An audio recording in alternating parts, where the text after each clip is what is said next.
السلام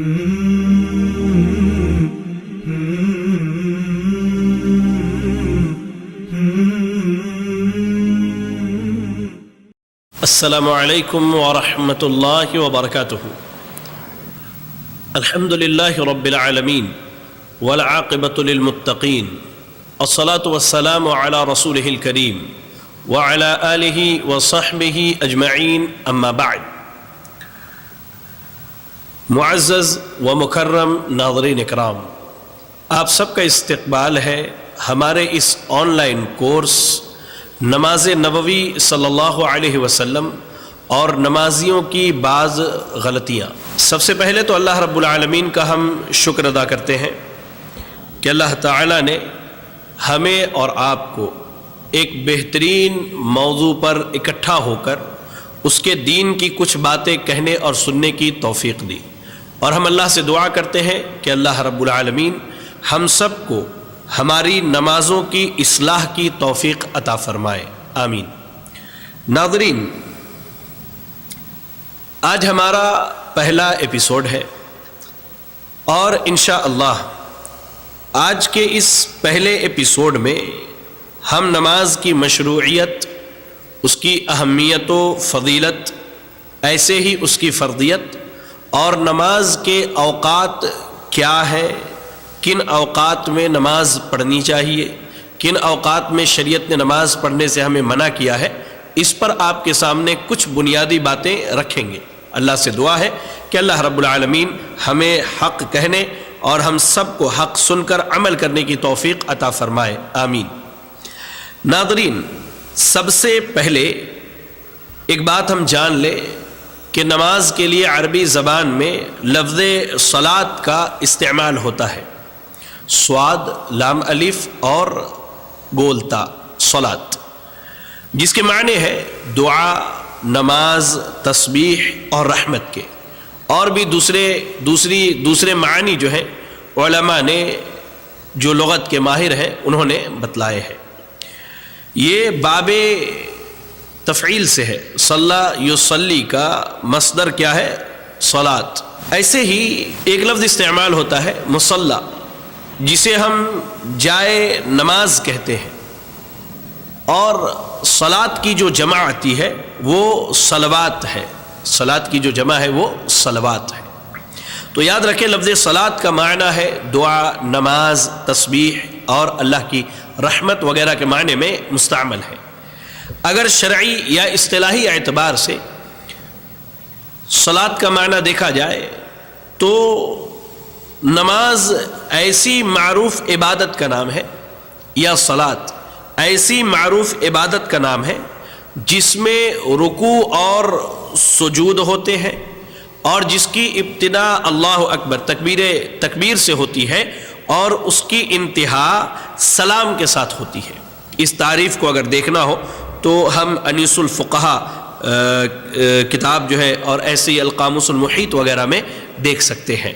لہذا یاد رکھیں کہ نماز ایسی معروف عبادت کا نام ہے، یا صلاۃ ایسی معروف عبادت کا نام ہے جس میں رکوع، سجود اور ایسے ہی جس کی ابتدا تکبیر تحریمہ سے، تکبیر سے ہوتی ہے، اور جس کی انتہا کیا ہے؟ سلام پر ہوتی ہے۔ چلے، یہ تو نماز کا معنی اور مفہوم ہے اصطلاح میں اور عام لغت میں۔ اس کی مشروعیت کیا ہے؟ شریعت میں نماز کے تعلق سے ہمیں کیا دلائل ملتے ہیں؟ ان میں سے ہم کچھ دلائل کا آپ کے سامنے تذکرہ کریں گے۔ سب سے پہلے سورۃ البینہ کی اگر ہم تلاوت کریں تو آیت نمبر 5 اللہ نے کیا کہا؟ وَمَا أُمِرُوا إِلَّا لِيَعْبُدُوا اللَّهَ مُخْلِصِينَ لَهُ الدِّينَ حُنَفَاءَ وَيُقِيمُوا الصَّلَاةَ وَيُؤْتُوا الزَّكَاةَ۔ اللہ نے کہا کہ انہیں اس کے سوا کوئی حکم نہیں دیا گیا کہ وہ صرف اللہ کی عبادت کرے، اس کے لیے دین کو خالص رکھتے ہوئے، اور ایسے ہی نماز قائم کرے اور زکوٰۃ ادا کرے۔ تو اس آیت کریمہ سے ہمیں اس بات کا علم ہوتا ہے کہ نماز کیا ہے؟ ایک شرعی حکم ہے، اس کی مشروعیت یہی ہے کہ یہ ایک شرعی حکم ہے۔ ایسے ہی ہم اگر قرآن مجید کی تلاوت کریں تو سورۃ الروم پڑھیں، آیت نمبر 31 میں اللہ نے کیا کہا؟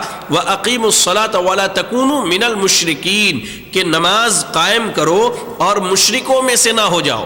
تو یہ آیت کریمہ بھی یہ بتلاتی ہے ہمیں کہ نماز کیا ہے، ایک شرعی حکم ہے، اس کا قائم کرنا مسلمانوں کے لیے ضروری ہے۔ آئیے ایک دلیل ہم لیتے ہیں حدیث سے۔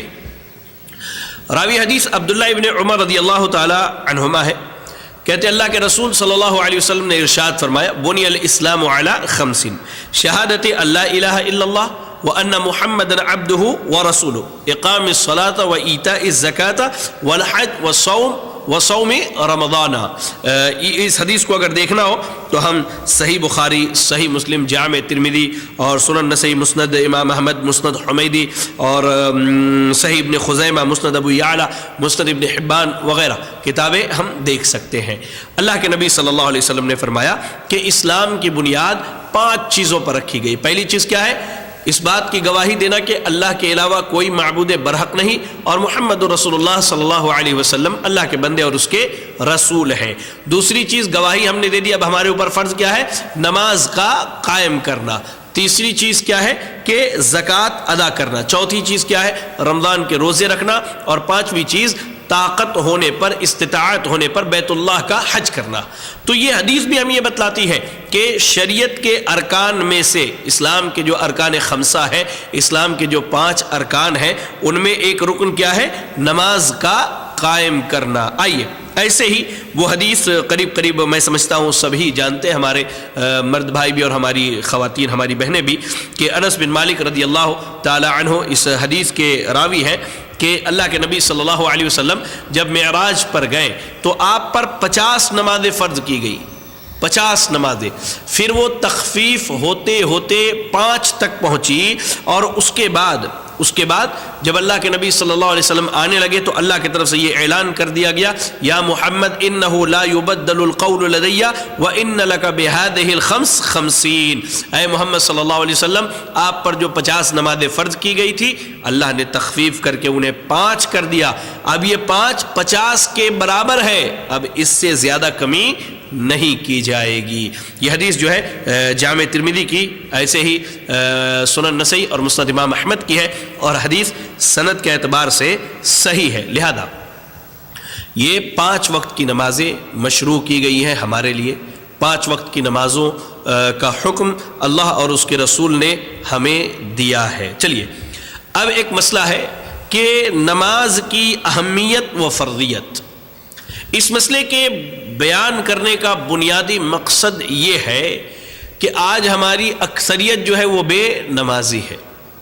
آپ جائزہ لے لیجئے، میں اپنے مردوں سے بھی کہتا ہوں اور اپنی خواتین سے بھی کہتا ہوں، آپ نے کبھی غور کیا ہے جمعہ کی نماز میں، عید کی نماز میں، عید الفطر، عید الاضحیٰ کی نماز میں، ایسے ہی جنازے کی نماز میں مسلمانوں کی جو ایک بڑی تعداد موجود ہوتی ہے، آخر وہ 5 وقتہ فرض نمازوں میں کیوں نہیں موجود ہوتی ہے؟ میں سمجھتا ہوں اس کی بنیادی وجہ یہ ہے کہ یا تو ہمیں فرضیت کا علم ہے اور ہم جان بوجھ کر کے نمازوں کو چھوڑتے ہیں، یا پھر ہمیں اس کی فرضیت اور اہمیت کا علم ہے ہی نہیں ہے۔ قرآن مجید کی تلاوت کیجئے، سورۃ البقرہ آیت نمبر 43 اللہ نے کیا کہا؟ وَأَقِيمُوا الصَّلَاةَ وَآتُوا الزَّكَاةَ وَارْكَعُوا مَعَ الرَّاكِعِينَ، کہ نماز قائم کرو، زکوٰۃ ادا کرو اور رکوع کرنے والوں کے ساتھ رکوع کرو۔ سلف میں سے بعض لوگوں نے یہاں تک بتلایا کہ اس سے مراد یہ ہے کہ جہاں نماز قائم کی جاتی ہے مساجد میں، وہاں آ کر کے رکوع کرنے والوں کے ساتھ رکوع کرنا ہے، سجدہ کرنا ہے، قیام کرنا ہے، یعنی نماز ادا کرنی ہے۔ ایسے ہی اللہ تعالیٰ نے سورۃ البقرہ کی آیت نمبر 3 میں اہل تقوی کی صفت بتاتے ہوئے کہا، الذین یؤمنون بالغیب ویقیمون الصلاۃ، کہ اہل تقوی وہ ہیں جو غیب پر ایمان رکھتے ہیں اور نماز کو قائم کرتے ہیں، نماز کو قائم کرتے ہیں۔ ایسے ہی اللہ رب العزت نے قرآن مجید سورۃ البقرہ کی آیت نمبر 238 اللہ نے کیا کہا؟ حافظوا علی الصلوات والصلاۃ الوسطی، کہ نمازوں کی حفاظت کرو اور خاص کر کے درمیانی نماز کی۔ اس آیت کریمہ میں اللہ رب العزت نے کیا کہا کہ نمازوں کی حفاظت کرنی ہے ہمیں اور آپ کو، نمازوں کی پابندی کرنی ہے ہمیں اور آپ کو۔ ایسے ہی اللہ رب العزت نے نبی اکرم صلی اللہ علیہ وسلم کو مخاطب کر کے کہا وَأْمُرْ أَهْلَكَ بِالصَّلَاةِ وَاصْطَبِرْ عَلَيْهَا، اے نبی آپ اپنے اہل و عیال کو نماز کا حکم دیجئے اور آپ خود بھی اس پر قائم رہیے۔ نبی صلی اللہ علیہ وسلم کو اللہ نے اس بات کا حکم دیا، آپ نمازوں کا حکم دیجئے کن کو؟ اپنے اہل خانہ کو، اپنے اہل و عیال کو، اپنے بیوی بچوں کو، اور آپ خود بھی اس پر قائم رہیے۔ ایسا نہیں کہ آپ انہیں حکم دے دیں اور آپ سے اس کی فرضیت ساقط ہو جائے، نہیں میرے بھائی، یاد رکھیں اللہ تعالیٰ نے نبی اکرم صلی اللہ علیہ وسلم کو اس بات کا حکم دیا کہ آپ صلی اللہ علیہ وسلم خود نماز پڑھیں اور اپنے اہل و عیال کو نماز پڑھنے کی تلقین کریں، انہیں اس بات کا حکم دے۔ اگر ہم قرآن مجید کی تلاوت کریں تو اللہ تعالیٰ نے صرف نبی اکرم صلی اللہ علیہ وسلم کو نہیں بلکہ آپ سے پہلے کے انبیاء کو بھی نمازوں کی پابندی اور نمازوں کے قائم کرنے کا حکم دیا ہے۔ آئیے ہم اگر ابراہیم علیہ السلام کی زندگی کا مطالعہ کریں تو سورہ ابراہیم کی آیت نمبر 37 پڑھیں، جب انہوں نے اپنے آل و اولاد کو مکے میں آباد کر دیا، یعنی حضرت اسماعیل علیہ السلام کو اور اپنی بیوی حضرت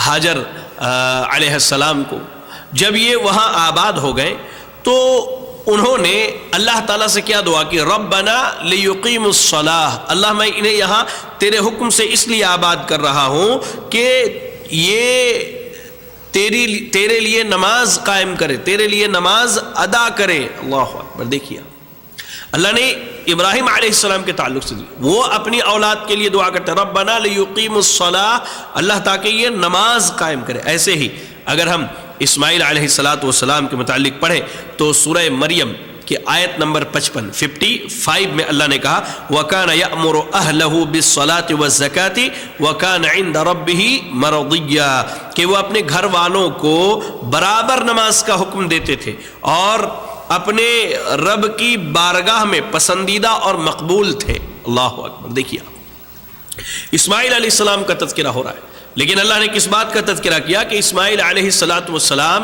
کی ایک صفت یہ بھی تھی کہ وہ اپنے اہل و عیال کو نماز پڑھنے کا حکم دیتے، یعنی وہ خود نماز پڑھتے اور اپنے اہل و عیال کو نماز پڑھنے کا حکم دیتے، اور ان کی ذات اور ان کا یہ عمل اللہ کو بہت پسند، اور اللہ کیا وہ اللہ کے مقبول بندوں میں سے ہے۔ ایسے ہی عیسیٰ علیہ السلام کا تذکرہ اگر ہم پڑھیں تو انہوں نے ماں کے گود میں حضرت مریم علیہ السلام کے گود میں جب بات کی تھی اور اپنی قوم کے لوگوں سے جب انہوں نے بات کی تو انہوں نے کیا کہا؟ سورہ مریم کی تلاوت کیجئے، آیت نمبر 31 میں اللہ نے کہا کہ وہ کہتے ہیں وَأَوْصَانِي بِالصَّلَاةِ وَالزَّكَاةِ مَا دُمْتُ حَيًّا، اللہ تعالیٰ نے مجھے نماز پڑھنے کا اور زکوٰۃ ادا کرنے کا حکم دیا ہے جب تک میں زندہ رہوں۔ اللہ اکبر، ذرا غور کر کے دیکھیں عیسیٰ علیہ السلام کا تذکرہ، اور کیا ہے؟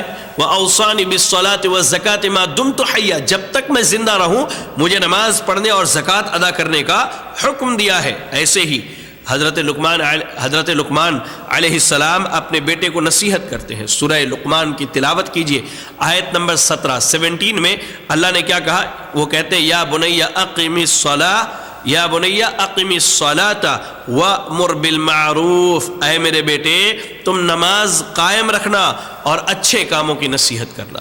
تو اس آیت کریمہ کو بھی اگر ہم دیکھیں تو اللہ رب العالمین نے حضرت لقمان علیہ السلام کا تذکرہ کیا جو اپنی اولاد کو کیا ہے؟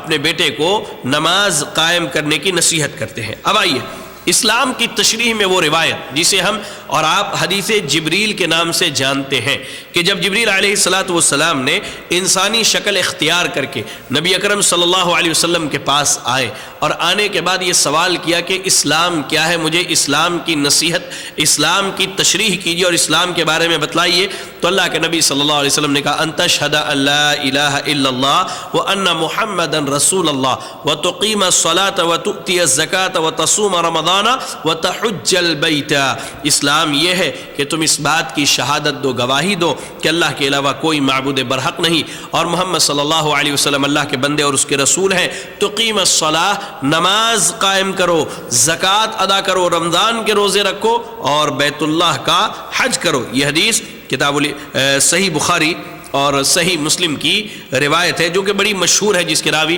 حضرت عمر بن خطاب رضی اللہ تعالی عنہ ہیں۔ لہذا ان تمام دلائل سے جو میں نے آپ کے سامنے پیش کی ہے، میں سمجھتا ہوں کہ یہ بات واضح ہو چکی ہے کہ نماز جو ہے اس کی بڑی اہمیت ہے، اور یہ اللہ رب العالمین کے جانب سے فرض کردہ امور میں سے ہمارے اوپر ایک فرض ہے۔ لہذا اس کا چھوڑنا اور اس سے منہ موڑنا، اس کی پابندی نہ کرنا کسی طرح بھی ہمارے لیے جائز اور روا نہیں ہے۔ آئیے اب ہم چلتے ہیں نماز کی فضیلت، یعنی کوئی آدمی اگر نماز پڑھے تو شریعت اسلامیہ نے اس کے سلسلے میں کیا فضائل بیان کیے ہیں۔ آئیے سب سے پہلے ہم دیکھتے ہیں قرآن مجید سورۃ الاعراف کی آیت نمبر 170 اللہ نے کیا کہا، والذین یمسکون بالکتاب واقاموا الصلاۃ انا لا نضیع اجر المصلحین۔ اللہ نے کہا اور جو لوگ کتاب کو تھامے ہوئے ہیں اور نماز قائم کرتے ہیں تو ہم ایسے لوگوں کا جو اپنی اصلاح کریں ثواب ضائع نہیں کریں گے۔ یعنی نماز پڑھنے والا در حقیقت اللہ رب العالمین کے حکم پر عمل کرتا ہے اور اپنے نفس کی اصلاح کرتا ہے، اور ایسے مصلح کے اجر کو اللہ تعالیٰ کیا ہے ضائع اور برباد نہیں کرے گا۔ تو نماز پڑھنے والا در حقیقت کیا ہے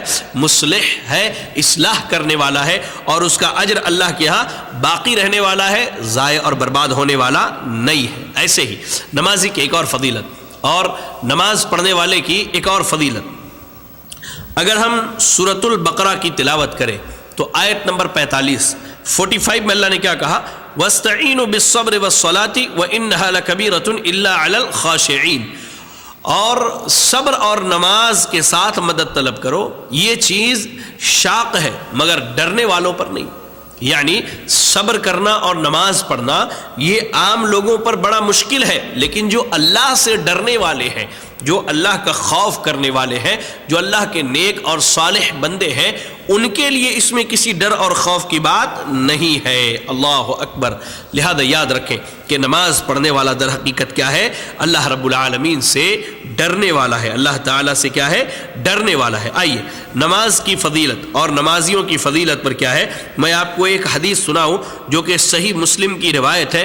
اب ابو مالک الاشعری رضی اللہ تعالیٰ عنہ حدیث کے راوی ہے، کہتے اللہ کے نبی صلی اللہ علیہ وسلم نے فرمایا، الصلاۃ نور، نماز کیا ہے نور ہے۔ اس نور سے کیا مراد ہے؟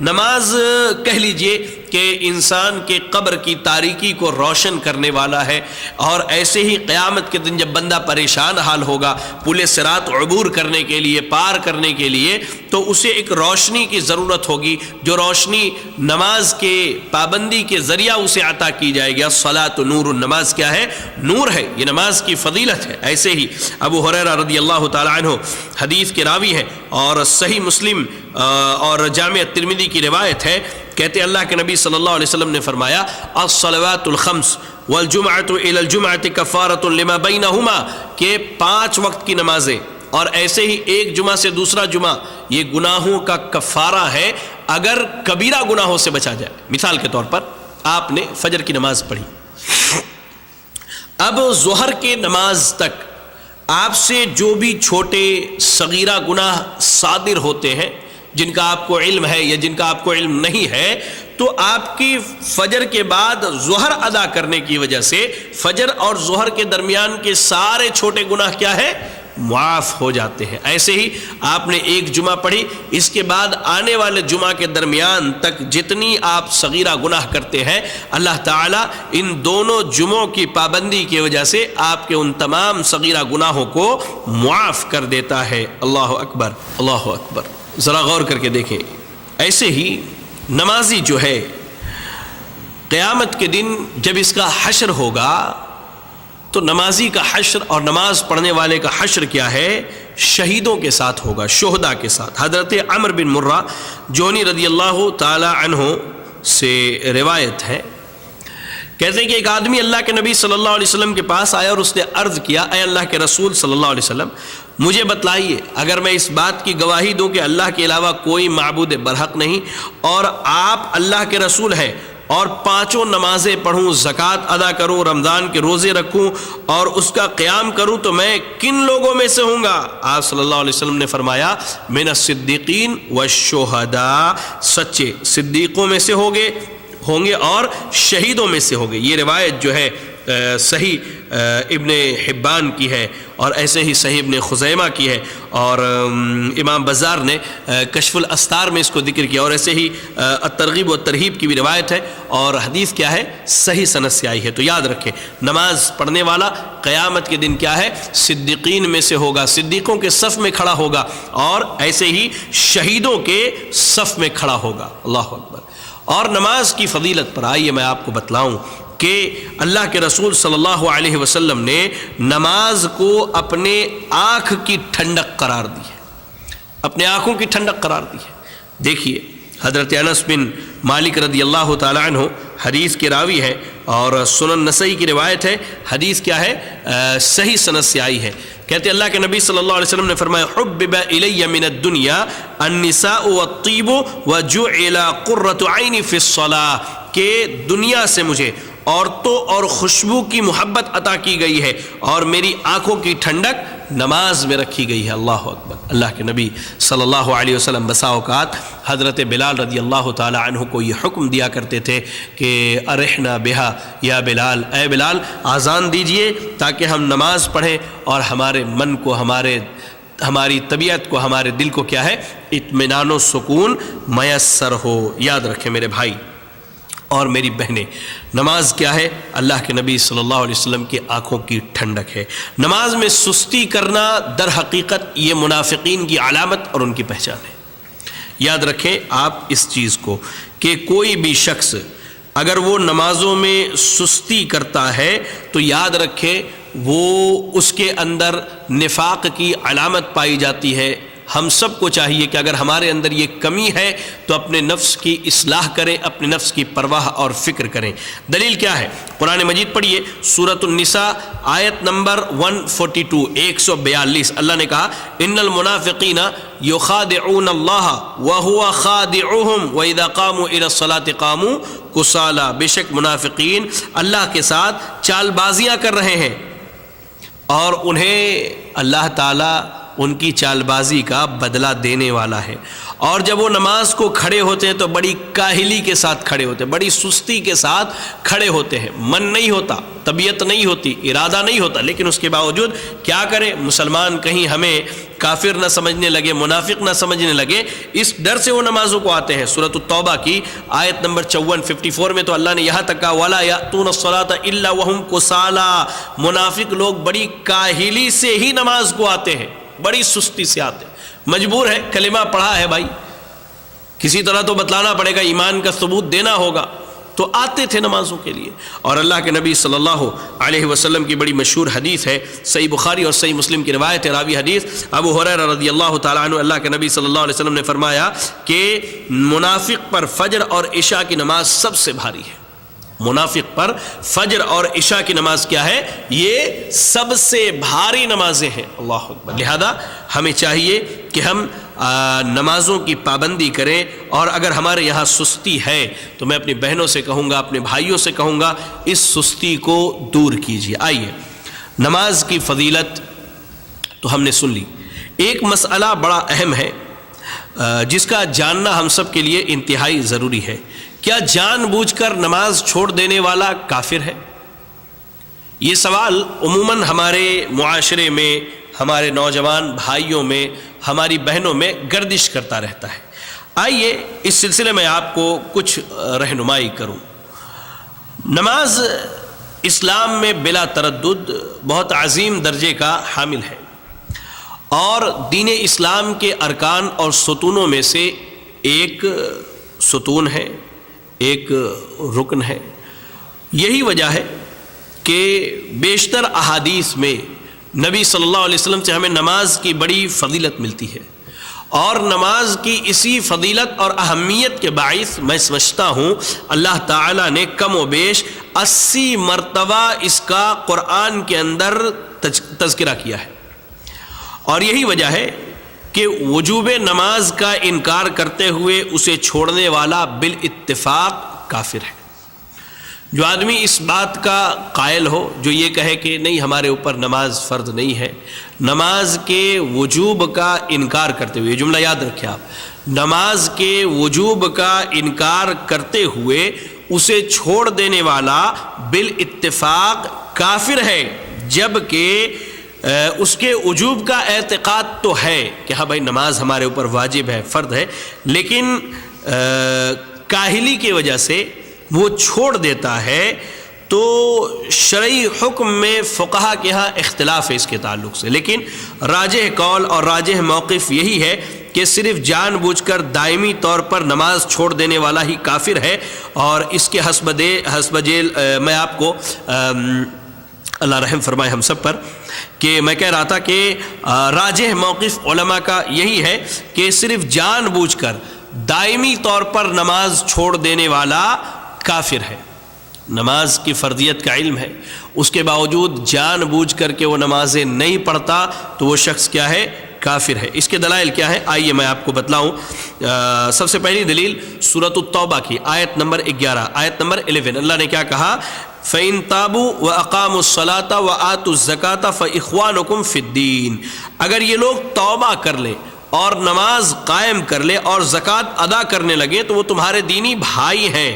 اس آیت سے از خود یہ بات واضح ہو جاتی ہے، اس آیت سے ہمیں اس بات کا علم ہوتا ہے کہ اگر وہ نہیں کرتے ہیں تو پھر وہ ہمارے دینی بھائی نہیں ہیں۔ یہاں یہ بات یاد رکھنی چاہیے کہ دینی بھائی چارہ صرف اسلام سے خارج ہونے سے ختم ہوتی ہے، یعنی اگر وہ نماز پڑھتے ہیں تو در حقیقت وہ ہمارے دینی بھائی ہیں، اگر وہ نماز نہیں پڑھتے ہیں، اپنی توبہ نہیں کرتے ہیں، نماز نہیں پڑھتے ہیں اور زکوٰۃ نہیں دیتے تو ہمارے دینی بھائی نہیں ہو سکتے ہیں۔ تو جان بوجھ کر کے نماز چھوڑنے والے کا اسلامی بھائی چارہ ختم ہو جاتا ہے، اور اسلامی بھائی چارہ اسی وقت ختم ہوتا ہے جب انسان دین اسلام سے خارج ہو جائے۔ ایسے ہی ایک اور دلیل ہم لیتے ہیں کہ سورۃ الروم کی تلاوت کیجیے، آیت نمبر 31، آیت نمبر 31، اللہ نے کیا کہا؟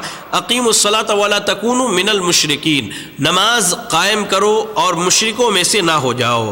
اس آیت کا یقیناً یہی مفہوم ہے کہ جو نماز چھوڑ دیتا ہے وہ مشرکوں میں سے ہے، جان بوجھ کر کے، علم ہونے کے باوجود، اس کی فرضیت معلوم ہونے کے باوجود اور اس کے متعلق بارہا سننے کے باوجود بھی اگر جان بوجھ کر کے چھوڑ دیتا ہے تو وہ کیا ہے؟ مشرکوں میں سے ہے۔ اللہ اکبر۔ آئیے میں آپ کو چند ایک حدیثیں بھی سناؤں۔ یہ حدیث جو ہے مسند امام احمد، ایسے ہی سنن دارمی اور صحیح مسلم، سنن ابی داود، جامع ترمذی، سنن ابن ماجہ اور امام ابو نعیم رحمہ اللہ کی الحلیہ، اور ایسے ہی امام بیہقی رحمہ اللہ کی سنن بیہقی وغیرہ میں یہ روایت ہمیں ملتی ہے، اور حدیث جو ہے بالکل صحیح سند سے ہے، جیسا کہ امام مسلم رحمہ اللہ نے بھی اس کو روایت کیا ہے۔ اللہ کے نبی صلی اللہ علیہ وسلم کے صحابی ہیں جابر بن عبداللہ رضی اللہ تعالیٰ عنہ، کہتے ہیں کہ اللہ کے نبی صلی اللہ علیہ وسلم نے فرمایا بین الرجل و بین الکفر والشرک ترک الصلاۃ، کفر و شرک اور مسلمان بندے کے درمیان فرق کیا ہے؟ نماز کا چھوڑ دینا ہے۔ ایک طرف حد کیا ہے؟ کفر اور شرک ہے، اور ایک طرف کیا ہے؟ اسلام اور ایمان ہے۔ بندہ ان دونوں کے درمیان کھڑا ہے، اگر وہ چاہتا ہے کہ ایمان پر باقی رہے تو وہ نماز کو قائم کرے، اور وہ چاہتا ہے کہ کفر و شرک کی گھاٹیوں میں چلا جائے تو علم ہونے کے باوجود، جاننے کے باوجود، سمجھنے کے باوجود اگر وہ نمازوں کو چھوڑے تو وہ کفر اور شرک کی گھاٹیوں میں چلا جاتا ہے۔ ایسے ہی ایک اور روایت میں آپ کو بتلاؤں، امام اللالکائی رحمہ اللہ نے شرح اصول اعتقاد اہل سنت والجماعہ میں روایت کیا ہے، اور الترغیب والترہیب میں امام منذری رحمہ اللہ نے بھی اس کو نقل کیا ہے، اور صحیح مسلم کے شرط پہ ہونے کی وجہ سے یہ روایت کیا ہے؟ صحیح درجے کی ہے۔ حضرت ثوبان رضی اللہ تعالیٰ عنہ سے مروی ہے کہ رسول اللہ صلی اللہ علیہ وسلم نے فرمایا بین العبد و بین الکفر والایمان الصلاۃ فاذا ترکها فقد اشرک، کہ بندے اور کفر و ایمان کے درمیان فرق کرنے والی چیز نماز ہے، جب بندہ اسے چھوڑ دیتا ہے تو کیا ہے؟ وہ شرک کر لیتا ہے۔ لہذا یاد رکھیں کہ نماز کا اس کی فرضیت کا علم ہونے کے بعد اگر جان بوجھ کر کے انسان اسے چھوڑ دے تو کیا ہے؟ وہ کفر کرتا ہے، شرک کرتا ہے۔ ایسے ہی میں آپ کو بتلاؤں امام ترمذی رحمہ اللہ نے اور ایسے ہی امام حاکم رحمہ اللہ نے حضرت عبداللہ بن شقیق رضی اللہ تعالی عنہ سے ایک روایت نقل کی ہے، ان کا قول ہے، کہتے ہیں کہ کان اصحاب رسول اللہ صلی اللہ علیہ وسلم لا يرون شيئا من الاعمال ترکه کفر غیر الصلاۃ، کہ اللہ کے نبی صلی اللہ علیہ وسلم کے اصحاب نماز چھوڑنے کے علاوہ کسی اور چیز کو چھوڑ دینا کفر نہیں سمجھتے تھے۔ اللہ اکبر، یعنی نماز کا چھوڑ دینا، کیا کہتے ہیں کہ نماز کا چھوڑ دینا، اللہ اکبر، صحابہ اکرام رضی اللہ عنہم کے ہاں کفر سمجھا جاتا تھا۔ کوئی بندہ اگر جان بوجھ کر کے نماز چھوڑ دیتا تو وہ کافر سمجھا جاتا تھا۔ اور ایسے ہی موطا امام مالک میں حضرت عمر رضی اللہ تعالی عنہ کا ایک بڑا مشہور قول ہے، آپ کہتے ہیں لا حد فی الاسلام لمن ترک الصلاۃ، جس نے جان بوجھ کر نمازیں چھوڑ دی اس کا اسلام میں کوئی حصہ نہیں ہے۔ لہذا یاد رکھیں، علماء کے راجح قول کے مطابق جان بوجھ کر دائمی طور پر نماز چھوڑ دینے والا کافر ہے، اور اگر استطاعت ہو تو حکومت وقت کو چاہیے کہ اسے قتل کر دے، اسے کیا ہے، قتل کر دے۔ اور میں یہاں آپ کو امام ابن تیمیہ رحمہ اللہ کے ایک قول سنانا مناسب سمجھتا ہوں، جو ان کی کتاب الصارم المسلول اور مجموع الفتاوی کے اندر ہمیں مل سکتی ہے۔ کہتے ہیں جو شخص نماز چھوڑ دے پھر اس چھوڑنے پر مصر و قائم رہے اور پھر اسی حالت میں مر جائے تو وہ کافر ہو کر کے فوت ہوتا ہے۔ اللہ اکبر، یعنی جان بوجھ کر کے نماز چھوڑ دیا کسی نے اور اسی حالت پر قائم اور مصر رہا، چھوڑتا رہا، اللہ اکبر، یہاں تک کہ اس کی موت ہو گئی، تو آدمی کیا ہے، کفر پر مرتا ہے، کفر پر فوت ہوتا ہے۔ ایسے ہی حالیہ ہمارے قریبی زمانے کے جو بہت معروف و مشہور محقق اور محدث اور مفسر کہہ لیجئے، اور اللہ رحم فرمائے ان پر، شیخ علامہ صالح ابن عثیمین رحمہ اللہ، آپ کا بڑا مشہور قول ہے، ان کا ایک رسالہ ہے حکم تارک الصلاۃ، بے نمازی کا حکم، اس میں فرماتے ہیں کہ بے نمازی کیا ہے، کافر ہے۔ سعودی عرب کی جو مجلس افتاء ہے ان کا بھی یہی کہنا ہے کہ جیسا کہ کتاب بڑی مشہور ہے الفتاوی الاسلامیہ، ہم اس میں دیکھ سکتے ہیں، کہتے ہیں کہ جو شخص سستی و کوتاہی سے عمدن بلا عذر بغیر کسی سبب کے نماز چھوڑ دیتا ہے، علماء کے اقوال میں سے صحیح یہی ہے کہ وہ کافر ہو جاتا ہے۔ اس لیے یاد رکھیں، فرق ہے، جو آدمی علم ہونے کے باوجود جان بوجھ کر کے نمازوں کو چھوڑ دیتا ہے سستی اور کاہلی کی وجہ سے، تو وہ کفر پر ہے، شرک پر ہے، اور اگر اس کی موت اسی حالت میں ہوتی ہے تو وہ کفر و شرک پر مرتا ہے۔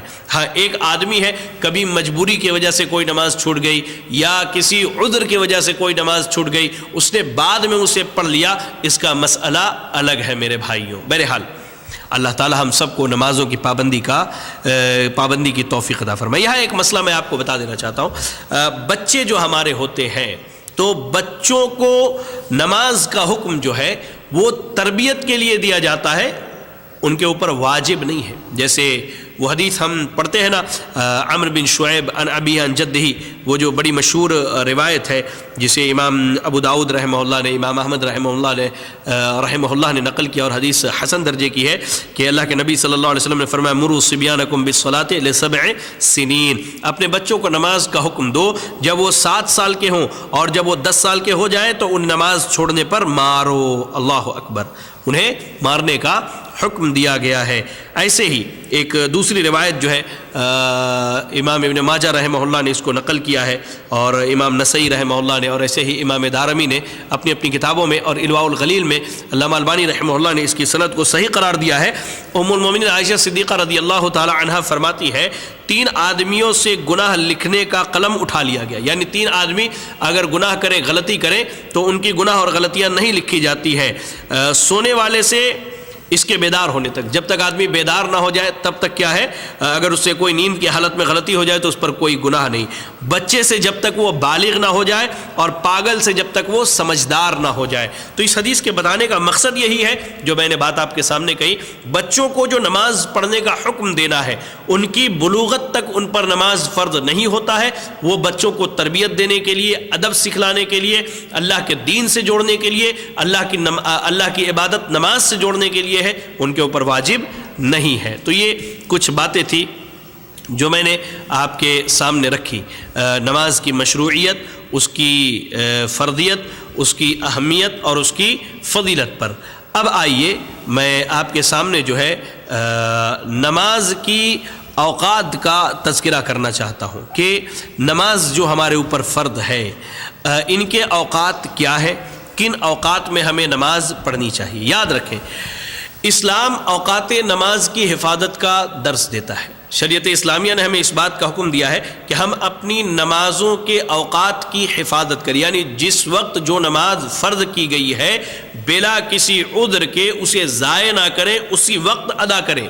قرآن مجید کی ہم تلاوت کریں، سورۃ البقرہ آیت نمبر 238، اللہ نے فرمایا حافظوا علی الصلوات والصلاۃ الوسطی وقوموا للہ قانتین، نمازوں کی حفاظت کرو، بالخصوص درمیانی نماز کی، اور اللہ تعالیٰ کے لیے با ادب کھڑے رہا کرو۔ اللہ نے کیا کہا؟ حافظوا علی الصلوات، نمازوں کی حفاظت کرنی ہے۔ اس کا معنی یہ ہے کہ نمازوں کو ان کے وقت پر ادا کرنا اور پڑھنا ہے۔ ایسے ہی عموماً جب ہم مساجد میں جاتے ہیں تو جہاں نماز کا ٹائم ٹیبل لگا ہوا رہتا ہے وہاں قرآن مجید کی ایک بڑی مشہور آیت کریمہ لکھی ہوئی نظر آتی ہے۔ اگر آپ دیکھیں معذرت ہے تو سورۃ النساء کی آیت نمبر 103 ہے، 103۔ اللہ نے کیا کہا؟ ان الصلاۃ کانت علی المؤمنین کتابا موقوتا، یقیناً نماز مومنوں پر مقررہ وقتوں پر فرض ہے، یعنی اللہ نے جو وقت مقرر کیا۔ یاد رکھیں آپ نماز کے جو اوقات ہے یہ کیا ہے؟ توقیفی ہے، یہ اللہ رب العالمین کے جانب سے فرض کیے گئے ہیں، مقرر کیے گئے ہیں۔ تو اللہ نے جو اوقات مقرر کیے ہیں ان نمازوں کو انہی اوقات میں پڑھا جائے، لہذا نمازوں کو انہی اوقات میں پڑھنا یہ کیا ہے؟ یہ بہت افضل عمل ہے، یہی سنت ہے۔ بلکہ اللہ کے نبی صلی اللہ علیہ وسلم نے یہاں تک کہا ہے کہ آنے والے دور میں آپ نے پیشن گوئی کی۔ راوی حدیث ابو ذر غفاری رضی اللہ تعالی عنہ ہے، اور حدیث جو ہے صحیح مسلم اور مسند امام احمد اور سنن ابی داؤد، جامع ترمذی، سنن نسائی، سنن ابن ماجہ، صحیح ابن خزیمہ اور مسند ابو عوانہ اور مصنف عبد الرزاق وغیرہ کی روایت ہے۔ اور حدیث کیا ہے؟ صحیح سند سے آئی ہے کہ اللہ کے نبی صلی اللہ علیہ وسلم نے ابو ذر غفاری رضی اللہ تعالی عنہ سے کہا اس وقت تمہارا حال کیا ہوگا جب تم پر ایسے عمراء و حکام ہوں گے جو نمازوں کو فوت کریں گے یا نماز کو اس کے وقت سے تاخیر کر کے ادا کریں گے۔ ابو ذر غفاری رضی اللہ تعالیٰ عنہ کو اللہ کے نبی صلی اللہ علیہ وسلم نصیحت کرتے ہوئے کہتے ہیں کہ ذرا بتاؤ اس وقت کیا ماحول ہوگا تمہارا، تمہاری حالت کیا ہوگی، یا تمہارا عمل اس وقت کیا ہونا چاہیے جب تمہارے اوپر ایسے حاکم اور ایسے امیر مقرر کر دیے جائیں جو نماز کے اوقاتوں کو ضائع کر دیں یا نمازوں کو فوت کر دیا کریں۔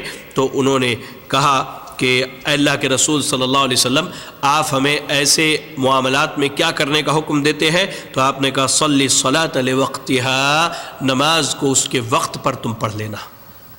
یعنی ان معاملات میں بھی ولاۃ امر اور ایسے ہی حکام کی ہمیں اور آپ کی فرما برداری نہیں کرنی ہے جو نماز کو ضائع کر دے، بلکہ جب وقت ہو جائے تو ہمیں نماز پڑھ لینا ہے۔ آئیے نمازوں کے اوقات کیا ہیں، یہ بڑا اہم مسئلہ ہے، اور میں آپ کو ایک چیز بتاؤں، یہی وہ مسئلہ ہے جس کی وجہ سے عموماً لوگ سوال کرتے ہیں کہ شیخ جب ہم مسلمان ایک ہیں، ہماری امت ایک ہے، ہمارے نبی ایک ہے، ہمارا قرآن ایک ہے، ہمارا رب ایک ہے، تو پھر نمازوں کے اوقات میں آخر اتنا فرق کیوں ہے؟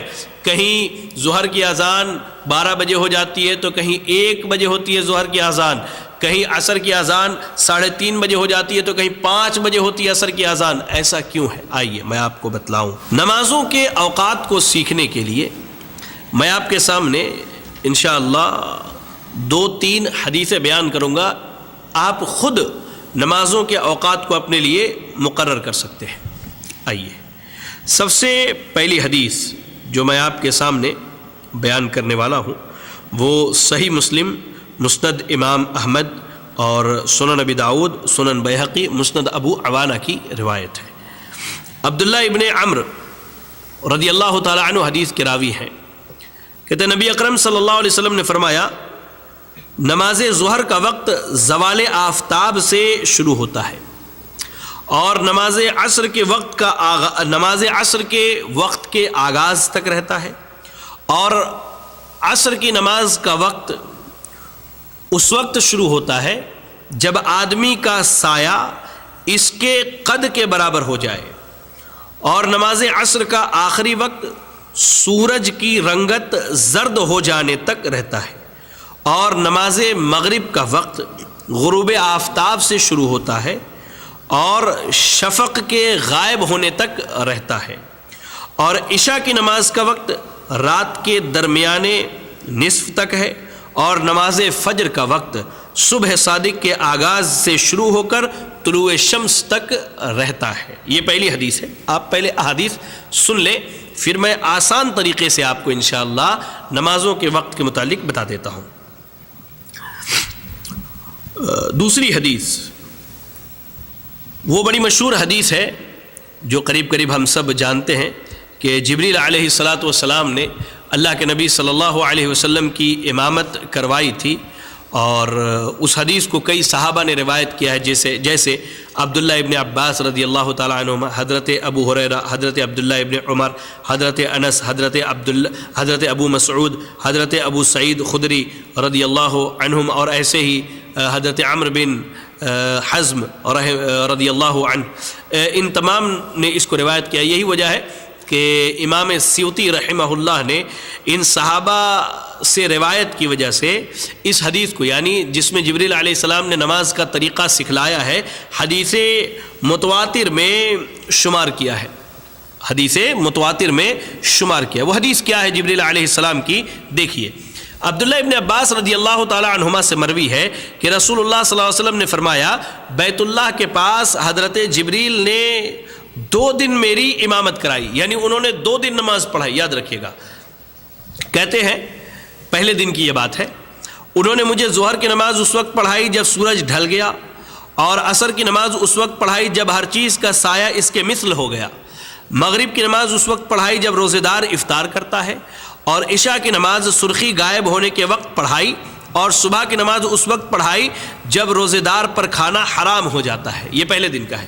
دوسرے دن جب آپ آئے تو جبریل علیہ السلام نے نماز پڑھائی، کہتے ہیں کہ مجھے ظہر کی نماز اس وقت پڑھائی جب ہر چیز کا سایہ اس کے برابر ہو گیا، عصر کی نماز اس وقت پڑھائی جب ہر چیز کا سایہ ڈبل ہو گیا، اور مغرب کی نماز اس وقت پڑھائی جب روزے دار افطار کرتا ہے، اور عشاء کی نماز رات کے تیسرے حصے کے اختتام پر ختم کی، اور مجھے فجر کی نماز نہایت روشنی میں پڑھائی۔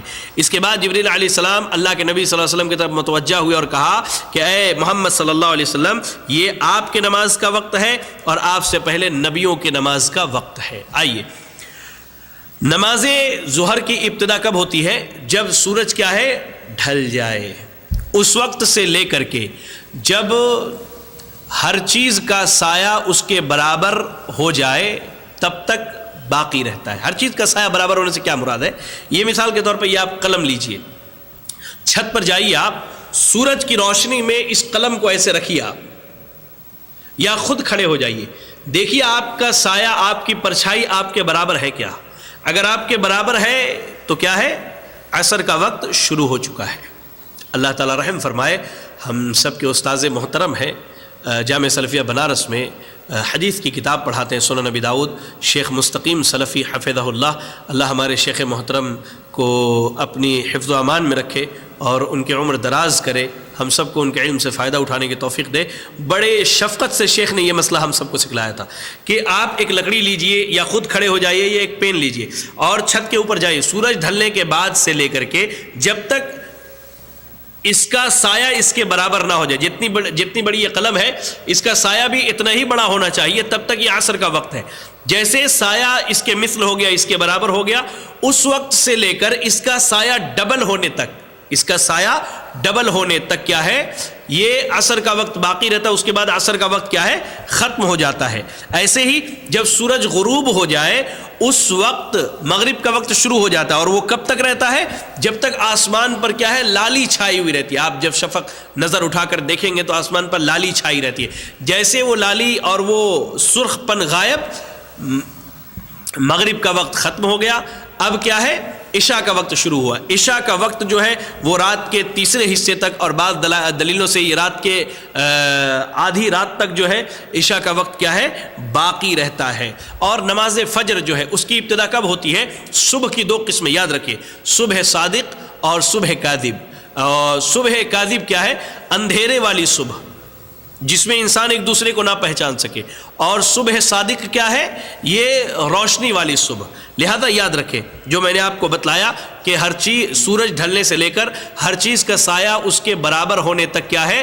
ظہر کا وقت ہے۔ جب ہر چیز کا سایہ برابر ہو جائے اس وقت سے لے کر ہر چیز کا سایہ ڈبل ہونے تک کیا ہے؟ عصر کا وقت ہے۔ اور جیسے ہی سورج غروب ہو جائے مغرب کا وقت شروع ہو جاتا ہے، اور جب تک آسمان میں لالی اور سرخی باقی رہتی ہے مغرب کا وقت رہتا ہے۔ وہ لالی اور سرخی ختم ہوئی، عشاء کا وقت شروع ہو گیا جو آدھی رات تک باقی رہتا ہے۔ اور فجر کا وقت کیا ہے؟ اللہ اکبر، اللہ ہم سب پر رحم فرمائے۔ فجر کا وقت کیا ہے کہ اندھیرے سے شروع ہوتا ہے، یعنی صبح جب نمودار ہوتی ہے ہلکی سی، اس وقت سے جو شروع ہوتا ہے صبح کاذب سے صبح صادق، صبح روشن ہونے تک یعنی سورج طلوع ہونے تک باقی رہتا ہے۔ لہذا نمازوں کا وقت یہ ہے۔ کچھ بنیادی باتیں آپ جان لیں۔ ظہر کی نماز جو ہے گرمی کے دنوں میں خاص کر کے تاخیر کر کے پڑھنا یہ مستحب ہے، جیسا کہ صحیح بخاری اور صحیح مسلم کی روایت موجود ہے۔ اور ایسے ہی عشاء کی نماز جو ہے اس کے بارے میں ایک چیز یاد رکھیں کہ عشاء کی نماز تاخیر کر کے پڑھنا یہ اللہ کے نبی صلی اللہ علیہ وسلم کا سنت ہے، اللہ کے نبی صلی اللہ علیہ وسلم کے سنت سے ثابت ہے۔ لیکن بقیہ نمازیں کیا ہے؟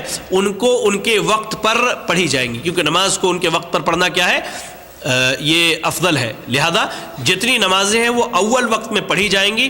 گرمی کے دنوں میں ظہر کو تھوڑا تاخیر کرنا یہ سنت سے ثابت ہے، اور عشاء کو تھوڑی تاخیر کر کے پڑھنا یہ بھی سنت سے ثابت ہے۔ فجر کے بارے میں ایک اختلاف پایا جاتا ہے کہ جیسے ہمارے احناف بھائی ہیں ان کے یہاں فجر کی نماز تھوڑی دیر سے ہوتی ہے، یعنی جب صبح روشن ہو جاتی ہے تب ہوتی ہے۔ میں ممبئی گیا ہوا تھا کافی پہلے، تو وہاں میں ایک مسجد میں جب نماز کے لیے گیا تو وہاں دیکھتا ہوں کہ صبح اتنی روشن ہو گئی کہ مسجد کے سامنے سے آنے جانے والے لوگ دکھ رہے تھے، تب فجر کی نماز ہو رہی تھی۔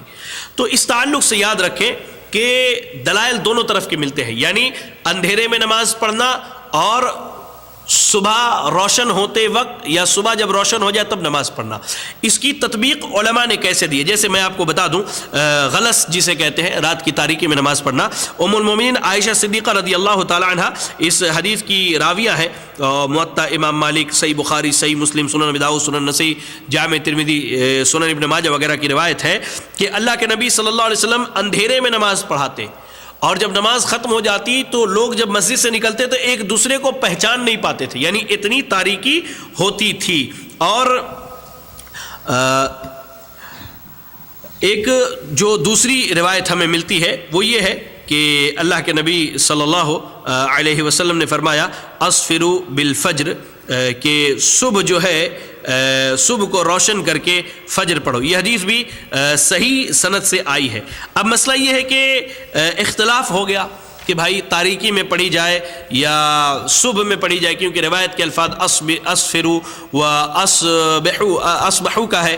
لہذا اس کے تعلق سے امام ابن قیم رحمہ اللہ نے اور امام طحاوی رحمہ اللہ نے بڑی بہترین بات کی۔ آپ کہتے ہیں کہ دونوں حدیث کو جمع کرنے کا طریقہ یہ ہے کہ نماز رات کی اندھیرے میں شروع کی جائے، فجر کے اندھیرے میں شروع کی جائے، اور قرات اتنی لمبی کی جائے کہ صبح جو ہے اچھی طرح سے روشن ہو جائے، صبح کیا ہے اچھی طرح سے روشن ہو جائے۔ لیکن راجح قول اور راجح مسئلہ جمہور کا یہ ہے کہ اندھیرے میں نماز فجر ادا کی جائے۔ یہی نبی صلی اللہ علیہ وسلم کا دائمی عمل تھا، آپ کے بعد خلفائے راشدین اور ایسے ہی جمہور صحابہ، تابعین وغیرہ کا یہی مسلک اور یہی عمل تھا۔ لہذا ہمیں چاہیے کہ نبی صلی اللہ علیہ وسلم سے جو افضل چیز ثابت ہے اس کی پابندی کرے۔ تو تمام نمازیں کیا ہے ان کے وقت پر اول وقت میں پڑھیں، گرمی میں ظہر تاخیر کر لیں اور عشاء تھوڑی تاخیر سے پڑھیں، اور فجر کی نماز کیا ہے تاریکی میں غلس میں صبح کاذب میں شروع کریں، اور تلاوت اتنی لمبی کریں کہ صبح صادق ہو جائے، صبح تھوڑی روشن ہو جائے۔ اچھا، ایک مسئلہ یہ ہے کہ جب کوئی آدمی نماز پڑھنا بھول جائے، یعنی کوئی آدمی سو گیا اور اچانک اس کی آنکھ کھلتی ہے تو صبح روشن ہو گئی تو وہ کیا کرے؟ تو میں آپ کو بتلا دوں، صحیح مسلم، سنن ابی داؤد، سنن نسائی اور دیگر حدیث کی کتابوں کی روایت ہے، ابو قتادہ رضی اللہ تعالیٰ عنہ سے مروی ہے کہ اللہ کے نبی صلی اللہ علیہ وسلم نے فرمایا فَإِذَا نَسِيَ أَحَدُكُمْ صَلَاةً أَوْ نَامَ عَنْهَا فَلْيُصَلِّهَا إِذَا ذَكَرَهَا، جب تم میں سے کوئی آدمی نماز پڑھنا بھول جائے یا سو جائے تو جب اسے یاد آئے تو پڑھ لے۔ لہذا دوپہر میں سو گئے، عصر کی نماز چھوٹ گئی، اٹھے اسی وقت عصر کی نماز پڑھ لیجئے۔ رات سوئے کسی وجہ سے خدا نہ خواستہ نماز چھوٹ گئی فجر کی، تو اس صورت میں کیا کرے؟ اسی وقت اٹھ کر کے نمازوں کو پڑھ لیں، یہ ہمارے لیے بہتر اور ضروری ہے۔ ایسے ہی ایک مسئلہ ہے نماز کے مکروہ اوقات، یعنی کن کن اوقات میں نماز نہیں پڑھنی ہے۔ تو اس مسئلے پر میں آپ تمام ناظرین کو جو ہے ایک حدیث سنانا مناسب سمجھتا ہوں۔ صحیح بخاری، صحیح مسلم اور مسند ابو عوانہ، ایسے ہی سنن نسائی، سنن ابی داؤد وغیرہ کی روایت ہے کہ اللہ کے نبی صلی اللہ علیہ وسلم نے 3 وقت میں نماز پڑھنے سے منع فرمایا ہے۔ جب آفتاب طلوع ہو رہا ہو، جب سورج طلوع ہو رہا ہو اس وقت نماز نہ پڑھے حتیٰ کہ سورج بلند ہو جائے۔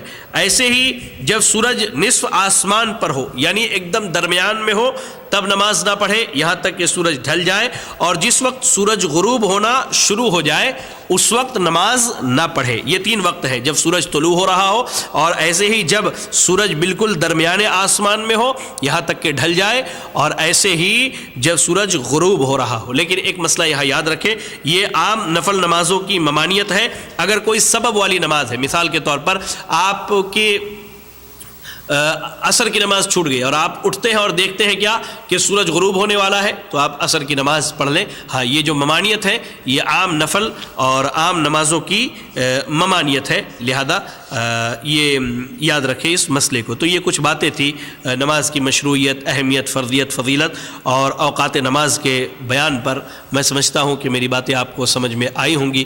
اللہ سے دعا کریں کہ اللہ رب العالمین ہم سب کو ان کہی گئی باتوں پر عمل کرنے کی توفیق عطا فرمائے، آمین۔ وآخر دعوانا ان الحمد للہ رب العالمین، والسلام علیکم ورحمۃ اللہ وبرکاتہ۔